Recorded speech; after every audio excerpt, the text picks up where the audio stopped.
J'étais très jeune, à 6 ans, et je regardais ma tante faire de la couture et j'étais juste à côté d'elle. Ça me plaisait, elle me faisait des petites robes. Et là, je me suis dit, je vais me lancer dans le design. La création, la couture, c'est tout ce que je voulais. Et au primaire, j'ai essayé de faire ma première jupe droite. J'étais extrêmement contente. Et au secondaire, je suis tout de suite allée à l'école technique. Mes parents m'ont mis à l'école technique. Et c'était la passion qui a commencé, qui montait tous les jours. Et j'étais vraiment à la bonne place et au bon moment.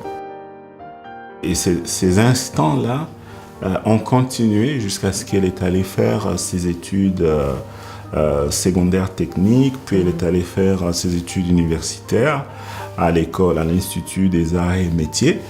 Et ici, au Canada, elle a fait l'école de mode à l'UQAM.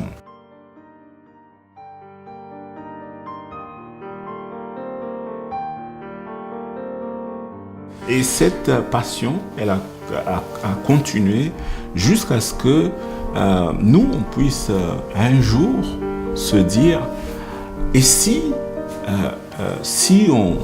on démarrait une compagnie de vêtements? Et donc, les voyages ont démarré. On a commencé à voyager, on était en Afrique, on est allé en Europe, on est allé travailler en Amérique, dans les Caraïbes, on est allé en Australie. Donc, on a commencé à circuler dans le monde.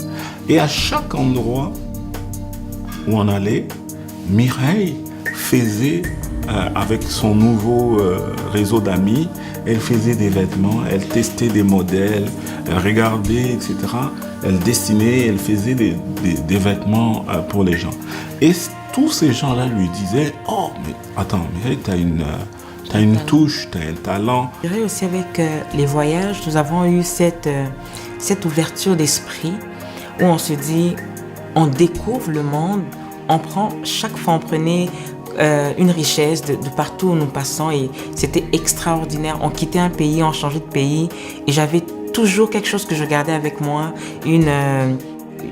un héritage où je me dis ça c'est bon, ça me rappelle l'Australie, ça me rappelle PNG, ça me rappelle la France. On gardait toujours et on gardait non seulement le drapeau du pays mais tout l'héritage qui venait avec. On présente ce soir un entrepreneur hors du commun. Notre invité a contribué à l'essor de nouvelles technologies des télécommunications numériques sur le continent africain. Il a été patron de Microsoft dans 19 pays d'Afrique de l'Ouest et d'Afrique centrale. Il a dirigé le réseau Canal+ en Afrique également et il est aujourd'hui installé au Québec où il a développé dans les dernières années une collection de vêtements avec sa conjointe qui est lancée ces jours-ci avec nous. Jean-Claude Chipama, créateur de la ligne de vêtements Zimpala. Bonsoir, M. Chipama. Bonsoir, M. Fion. Alors, que s'est-il passé pour que vous passiez du monde des télécommunications, des technologies en Afrique à entrepreneur comme ça dans une collection de vêtements au Québec? Sur le plan professionnel, moi je travaillais beaucoup pour des grands groupes. J'ai travaillé pour Microsoft, pour Digicel, que ce soit dans les Caraïbes, et puis dans le Pacifique. En Afrique, je travaillais pour le groupe Canal+. Donc, j'ai chaque fois lancé des compagnies. Je suis allé en Haïti, ouvrir une compagnie de zéro. J'étais directeur commercial. J'ai fait tous les plans marketing, tous les réseaux de distribution, recrutement des personnels, etc. Je suis allé en Papouasie-Nouvelle-Guinée. Là également, j'ai parti la compagnie de zéro. Je suis allé au Congo avec le groupe Canal+. J'ai parti de zéro. Et donc, je commençais à me poser la question en me disant, mais tiens, si elle a le talent et que moi, j'ai développé un savoir-faire de partir des compagnies, pourquoi est-ce qu'on ne partirait pas une compagnie à nous? Moi, je suis allé faire une maîtrise, un MBA à HEC et McGill. Et donc, j'ai pris pas mal d'outils dans ce processus-là de formation qui m'a permis de pouvoir me sentir confortable. Parce qu'il y a toujours une peur de se lancer dans le vide, moi qui travaillais pour des grands groupes.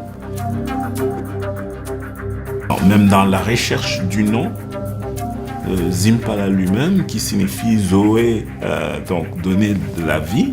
Impala, qui est une sorte d'antilope qui est très belle, qui est très agile, qui saute très haut, qui fait des bonds de 4-5 mètres et qui vit dans la savane.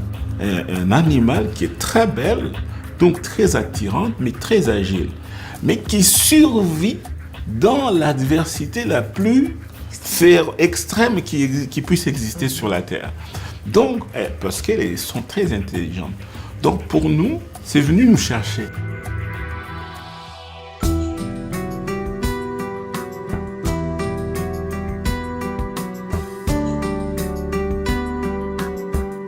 Nous sommes africains. Nous avons un héritage culturel. Nous avons une belle géographie. Nous avons une histoire à raconter. Donc du coup, comment peut-on maintenant mettre cela en avant? Donc, quels sont les éléments qui soient les plus marquants de notre existence, de notre histoire, de notre héritage, qui va permettre à ce que nous puissions faire ressortir et le montrer au monde? La culture, toute la beauté, la richesse du sol, du sous-sol, la richesse en minerais, en pierres précieuses, en végétation. Nous, on va chercher les valeurs, la culture africaine. On va traduire ça dans le design des vêtements que nous proposons. Donc, quand on prend une robe Malkia, elle est épurée, elle va chercher les couleurs, les formes de son encolure par rapport à cet héritage d'Afrique-là. Donc, nous voulons être des porte-paroles de cette belle Afrique, de cette Afrique qui est riche, cette Afrique qui bouge, cette Afrique qui, demain, on espère, économiquement, pourra aussi refléter toute la beauté qu'elle a aujourd'hui. Province du Bas-Congo, on parle d'une reine, la reine Anna. Cette reine est pleine de prestance, elle est pleine de courage. Et ça m'a inspirée. Je me suis dit, je vais dessiner une robe. Malkia, je mettrai une couronne comme une reine, la ceinture comme une reine. Et là, ça va tout de suite dire que la personne qui va porter cette robe, elle aura vraiment le courage, elle aura cette prestance, elle va se sentir vraiment comme une reine. Et c'est cette reine Anna qui a combattu pour sa province, beaucoup de courage qu'elle a eu.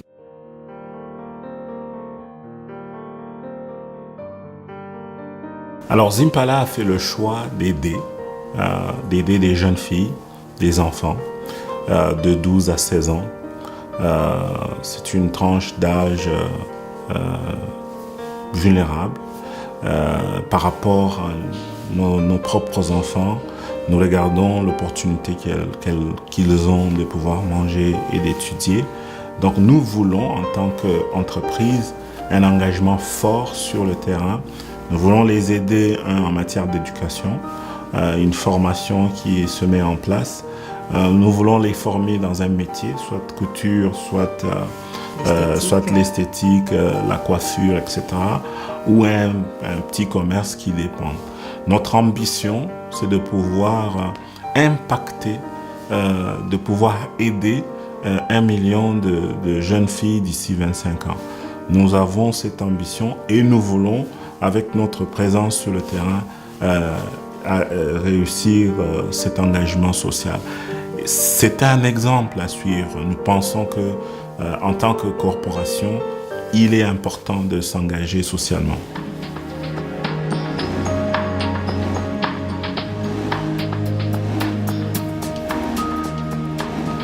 Zimpala est une marque internationale que nous voulons absolument, par le design, amener les vêtements de Zimpala au Canada, démarrons au Québec, dans le reste du Canada, aux États-Unis. Dès le premier jour, notre site internet va être ouvert aux États-Unis, au Canada, mais aussi en Europe. Dans les prochaines années, nous voulons avoir une présence physique à New York, à Los Angeles. Nous voulons être présents à Boston, à Miami. Nous voulons être à Paris, à Milan, à Londres, mais aussi en Afrique, à Johannesburg, à Nairobi, à Kinshasa, en Asie. Nous avons vraiment une grande ambition de faire vraiment de Zimpala une marque qui va s'inscrire dans des grandes marques de vêtements dans le monde. Et c'est pas pour rien que nous avons eu, je pense, à voyager autant. Et ça fera notre parcours à l'envers, emmener Zimpala partout où nous sommes passés. Ce parcours, cette découverte que nous avons eu à faire auparavant, ben là, nous allons parler de Zimpala au travers de tous ces pays que nous sommes passés.